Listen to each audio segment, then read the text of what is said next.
The Royal Playground on Radio 2000. Civil society partners and NGOs across the country threw their weight behind the education response effort by the Department of Basic Education in a meeting that was held on the 22nd of April 2020.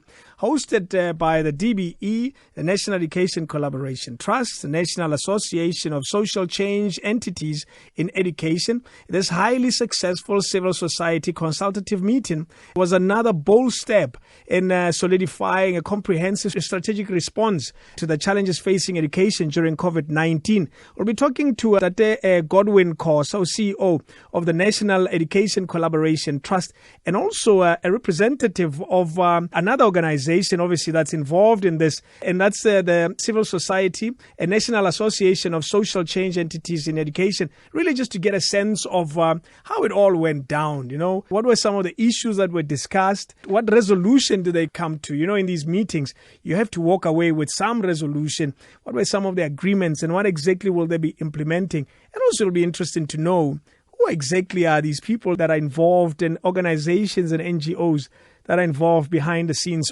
helping out in this moment, very uncertain moment that all of us are experiencing. I managed to get a hold of Godwin, Khosa, who's CEO of National Education Collaboration Trust, and also Mr. James Keevy, who's chairperson of the National Association of Social Change Entities in Education. Really just a quick chat to find out what did the meeting achieve in all sorts of ways. Afternoon to the listeners. Thank you very much. Clearly an important meeting, this one. And in all meetings, we come out with all sorts of resolutions. Please first speak to us about really the work that has been achieved this far, because it looks like a number of people are joining in really to help out in this effort. So I think the first thing to say is that yesterday was a true play out of South Africa and the DNA of South Africa. The kind of meeting that we had in the likes of 1955, it was when 3,000 people came together to put together the Freedom Charter. Yeah. And then the United Democratic Front that did a lot to emancipate us, the National Education Crisis Committee of the early 90s.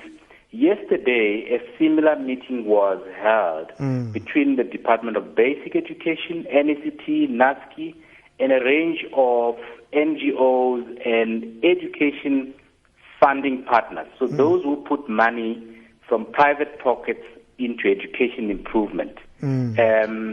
Just the getting together of South Africans sent a very strong message that we still have the DNA of South Africans who, when faced with a challenge, get together and find constructive ways of addressing the big challenges in the country.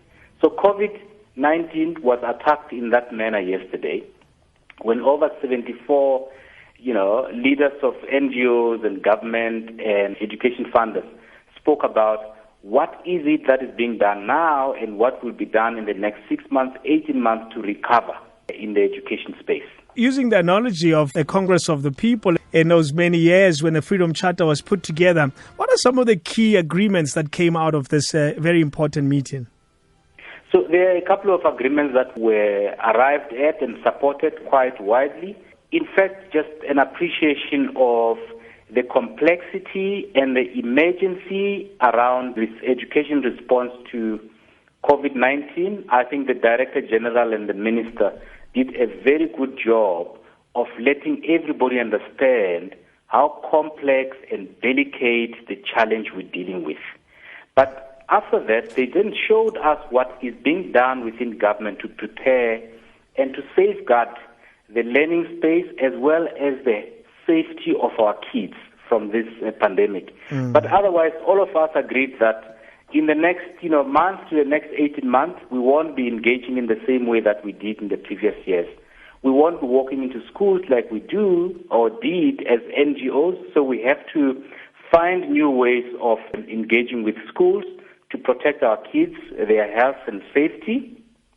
We also agreed on the areas where we have to, support government to respond to this challenge. So it's health, school functionality, psychosocial effects, nutrition, infrastructure, of course learning, and helping government to run an intelligence system that will help them establish who's back to school when they open, what kind of challenges there are. I mean, clearly, Mashabela, some of the things that we'll have to deal with as government and civil society is anxiety, existential challenges. Somebody is sick, a colleague of mine is sick, a relative of mine perhaps unfortunately died. People will be scared to go to school, that sort of. We all have to come up and deal with this, sorts of things. But practically, we agreed that we're going to establish as non-governmental, network, a group of 10 to 15 that will sit and pull together a proposed plan on how the non-governmental sector would actually support government. NASCEE played a very, very important role of bringing together, NGO representatives. We could not get everybody under the roof, yesterday, but there was a good representation. Whether you do math support in a school or English support or psychosocial support or nutrition, everybody was on that call, and everybody agreed that we have to find space to pull together plans and to work constructively to support the one response plan that is led by the Department of Basic Education under the leadership of the Presidency and the Department of Health, because what we are against here is a health challenge. Some would say, Dr. Khosa, that the National Education Collaboration Trust, and together with other stakeholders in this case, including the DBE, why are we still talking? It took so many years for the Freedom Charter to be applied. It continues to be a challenge in a lot of areas of our society. Maybe it's time for action, some would say. What are the urgent things that will be applied almost immediately? So it's preparation for once the government tells us when the kids are coming back to school. We all have to be ready to assist schools to have dealt with the health and safety and hygiene aspects. So we've learned that, for instance, that government is in the process of developing standard operating procedures. So learners will have to get into schools and classrooms having satisfied certain requirements and so on. So us as the non-governmental entities who are spread across the country, we will, for instance, be available to assist teachers to adapt and to prepare for those new standard operating procedures. We have agreed that we must continue to prepare as useful as possible material that will support learning from home, and will also support a little more parents on how to take care of their children. I think the Department of Health has been very clear about the fact that they're using all the evidence that's available, but nobody knows exactly in the hundreds detail how things will pan out. So we are readying ourselves to be there as the second and the third layer. And mind you, the non-governmental entities have got such deep reach into the margins of this country. So they are ready to support in the rolling out the response plan. I'm sure you've been listening to some of the conversations that we've been having throughout this week, and one in particular with Professor Sayed, where, as I use the phrase, unmasked the inequalities that are faced by South Africans. And I'm sure in these conversations that becomes a central point of departure to say, Maino Alekane and Malapa Atswane, and what approach will you be applying in different areas of our society? So, he was very right, to bring that a sharp focus on inequality in the country. I would say the first thing is that, inequality must not cause inaction. True. We must not throw our hands in the air. We must recognize it for what it is and act on it. But I can tell you that in the past 15, 20 years, we have seen actually pro-poor policies. So policies that actually prioritize the poor, whether it's funding, whether it's prioritizing the teachers in terms of teacher development and books and so on. So that has been happening. What we need to do is to fast track the pace with which we turn those resources and those policies into actions, particularly in those deep rural areas where some of our less fortunate, less affluent people are. So, for instance, in terms of COVID-19, one of the initiatives is to use radio and TV to broadcast lessons. So you don't need a sophisticated gadget or need money to buy data. If most people have radios, at least that is pro-poor. It will reach more people out there. And if we add on to that, volunteerism and networking, the non-governmental capacities, outside and around the Department of Basic Education. We will fast-track the reduction of the gap between the haves and the have-nots. It's one that is very important, and a reference to the very important meeting in the history of South Africa that came out with the Freedom Charter, I guess, emphasizes the importance of the meeting that was held yesterday. And I would like to move quickly to James Keevy, but please give a conclusive statement that acknowledges really the gravity of a meeting that was held yesterday. I think it was a realization that South Africans can really stand together to address deep-seated challenges. Dr. Keevy will tell you, we heard yesterday that NGOs have started doing a range of things. So what was left was for government and the NGOs to share what both have been doing, and we now are going to look for that common ground so that we fast-track, this united front, which would help South Africa deal with most of the challenges are to come. There's some that are saying thanks to COVID-19, there's a lot of movement in some sectors in our society. It's a double-edged sword, this COVID-19, because it's one that we don't want, we don't welcome, but it seems to be fast-tracking a lot of programs that have been almost stuck, if I should use a phrase like that. And some are saying, well, rather we have it than not. It's really not a good thing, I guess. So I'd like to say thank you very much, and Tate Godwin Khosa. Thank you very much. Radio 2000, our music, your memories. Conversation on education and everything that comes with it continues really with the chairperson of the National Association, Social Change Entities in Education, Mr. James Keevy. Good afternoon. How are you doing? Good afternoon, Mashabela, and afternoon to your listeners. Thank you very much. Give us a better understanding of what your organization really does in the mix of all of the education sector. Of course. I think we need a shorter name. It sounds like it. It takes quite a while to say the name to start with. We have about 3,000 non-profits working in education involved with us in some way or another, Mashabela, and we are a formal non-profit ourselves, and we're like the voice of the non-profit sector in education. Very strong focus on activism and volunteerism. I actually engaged a UN agency yesterday. You were asking Godwin about what makes us work at this point in time. Yes. And, we're absolutely overwhelmed by this activist approach and volunteerism. And I would add to that is that evidence-based is let's do things carefully. So one of the things that's coming out in our work at the moment is build back better.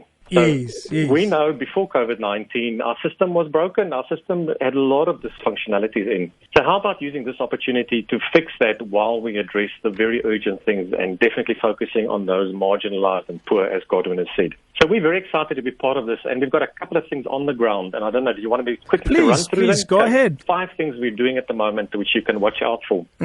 We, as Godwin said, we're busy with the basic education intelligence process, and we're actually launching a platform tomorrow and the days after. Okay. This platform will collate all the activities of NGOs across the country and all the activities of funders. And so what you now found there is you've got like a LinkedIn for education, and you see where the funding is going specifically for COVID-19 and who's doing what. So we avoid this duplication and multiple funding for specific areas, and some don't get and some get too much. That's happening tomorrow. So we've been working on that for a long time, but we fast-tracked it because of COVID-19. So that's going live tomorrow. We're also working quite extensively with the curation of online and offline resources. You would know that at the moment you can open any TV screen, any computer screen, any website that everybody is giving free resources. But the problem is that our people are absolutely overwhelmed. So we're working at the moment, particularly in KwaZulu-Natal, through a couple of agencies and NGOs around let's help. What is the best resources, both online and offline, that schools can use and that is aligned to the curriculum? We're also running maybe just a kind of research boot camp at the moment with 150 volunteers. 100 of them are youth below 35 that have volunteered to be part of this. We've organized them in 12 themes.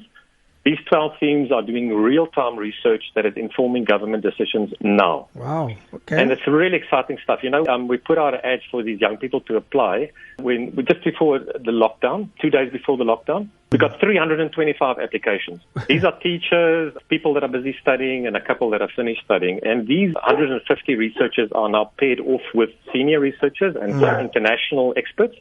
And together they, at the moment, are running across these 12 themes, are busy advising government and even getting international interest. As I said, the UN is interested in doing this, as well as the Commonwealth countries that are about 54 countries across the English-speaking world.